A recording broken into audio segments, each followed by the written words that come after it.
Futebotequeiro, hoje a gente tá aqui para estrear um novo quadro no Futeboteco, que é o 5 mais, Top 5, não sabemos ainda como que vai chamar, nem fizemos o título, mas você vai posteriormente saber. A questão é, hoje, quem são os 5 jogadores mais superestimados do futebol mundial? Quem são? Aqueles caras que todo mundo paga um pau, os times contratam por valores astronômicos, Nossa, uma bica. mas que na verdade não jogam nem metade do que se diz que eles jogam. Se fala. Então, hoje a gente vai colocar aqui pra vocês em ordem decrescente quem são esses 5 jogadores mais superestimados do futebol mundial. Em quinto lugar, Julian Draxler, jogador alemão, promessa do futebol alemão há muito tempo, joga na seleção inclusive. Ele foi contratado recentemente pelo Wolfsburg pela bagatela de 37 milhões de euros. Jogava no Schalke 04, o Wolfsburg apostou nele para substituir a sua grande estrela, o Kevin De Bruyne, que acabou indo para o Manchester City.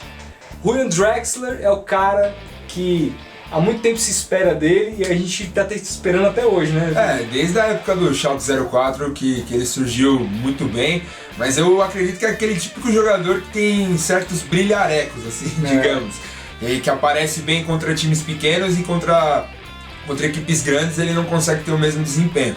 E é impressionante, a gente pensa aqui no Brasil tem certos jogadores que tem muitos empresários bons, e é o caso do Draxler. Eu acredito que ele tem um empresário muito bom para ser vendido por esse preço que não justifica a bola que ele tem. Acho que esse valor condiz muito com o que ainda se espera dele. O potencial. Em questão de potencial, ele é um cara jovem, mas ainda não demonstrou tudo isso para ser vendido por esse valor. Não demonstrou nada próximo de ser comprado por um valor desse. Eu acredito que tem jogadores até melhor do que ele, assim, por exemplo, o Götze, por exemplo, eu acredito que é um cara que deva valer muito mais do que ele, que já fez, ganhou 2 títulos pelo Borussia Dortmund, um cara que o cara fez o gol do título, se fosse comparar o Draxler hoje e o Götze hoje, o Götze tem muito mais potencial que ele e muito mais panca de jogador do que ele. Sem dúvida. E bom, vamos lá, na 4ª posição... Ele, o galã.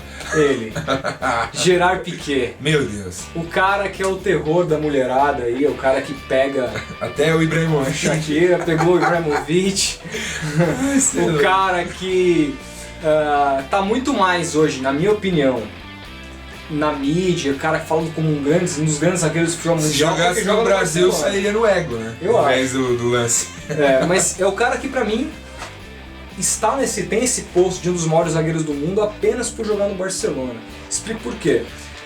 O Barcelona é um time tão forte que facilita um pouquinho a vida dos zagueiros. Sim. E facilita a vida dele no sentido de que assim, ele não é um zagueiro horroroso, pelo contrário, dentro do sistema do Barcelona ele vai muito bem porque qual que é a grande vantagem do Piqué? A grande qualidade do Piqué é com a bola no pé, saída de jogo. Isso ele vai bem. E como o Barcelona joga com as linhas muito altas, o time é muito compacto, cheio de estrelas, jogadores muito técnicos, ele vai bem.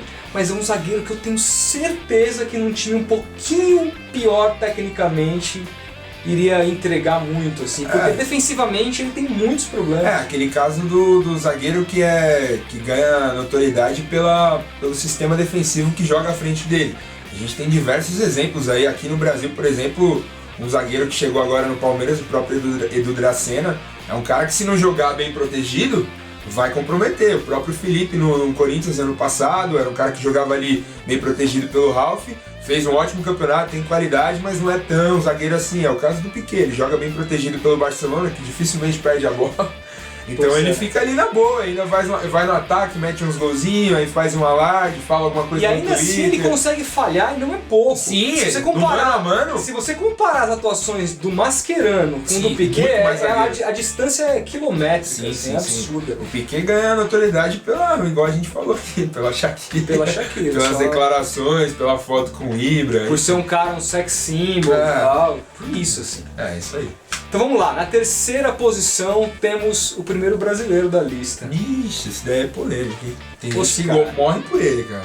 Oscar é o cara que está na 3ª posição, o cara que foi contratado pelo Chelsea pela bagatela de 30 milhões de euros, quando ele jogava no Internacional. É o cara que passou por todas as categorias de base do São Paulo da seleção brasileira. E foi contratado pelo Chelsea com fama de craque, inclusive num dos primeiros jogos dele no time, ele fez um golaço, deu um rolinho no Pirlo e a partir dali se causou um alarde em cima dele que não condiz com a realidade. Na própria Copa do Mundo todo mundo esperava o Oscar craque, que dava passes, que ia colocar todo mundo na cara do gol, e não foi isso que a gente viu.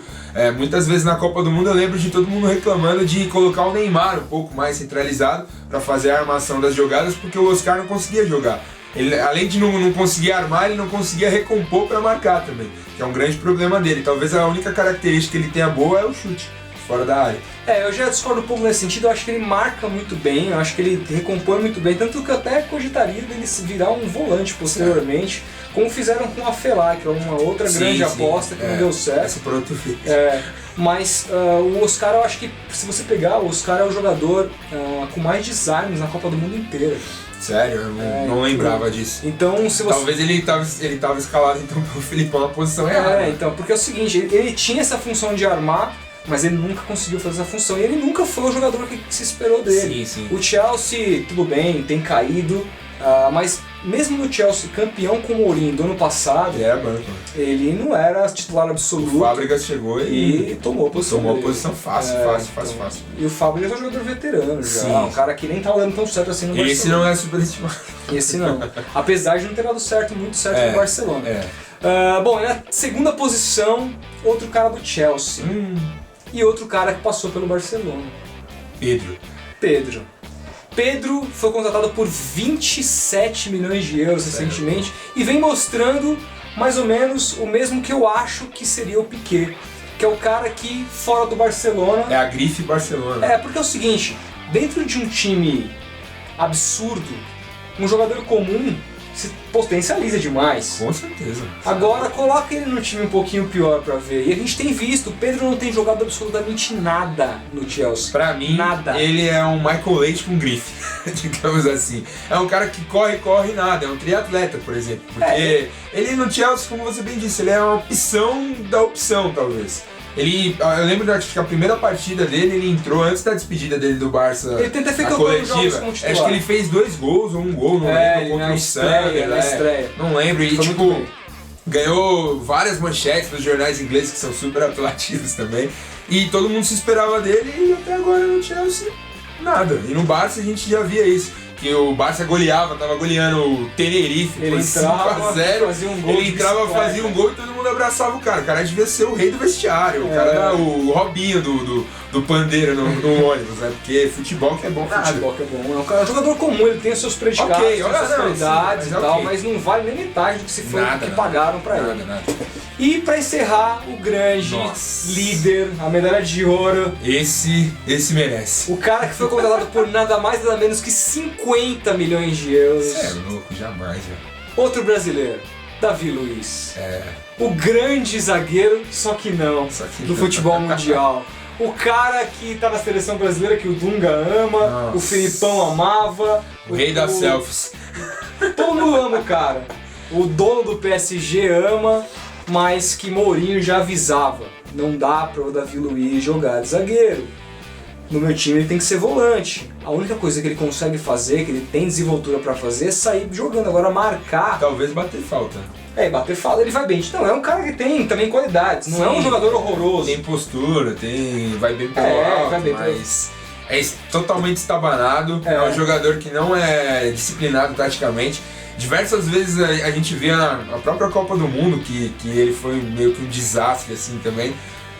Diversas vezes ele ia pro meio campo, meio Lúcio assim da vida.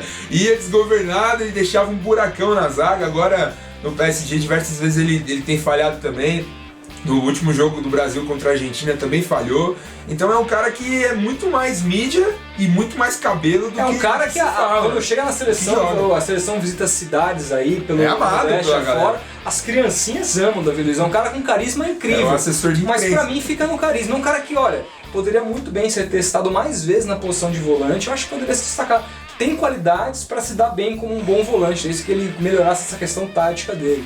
Agora, como zagueiro, é um cara que... a gente colocou ele em primeiro só para justificar, porque essa semana um jogador dinamarquês, o Erik Como que é o nome dele? Peraí, só um minuto, deixa eu pegar aqui.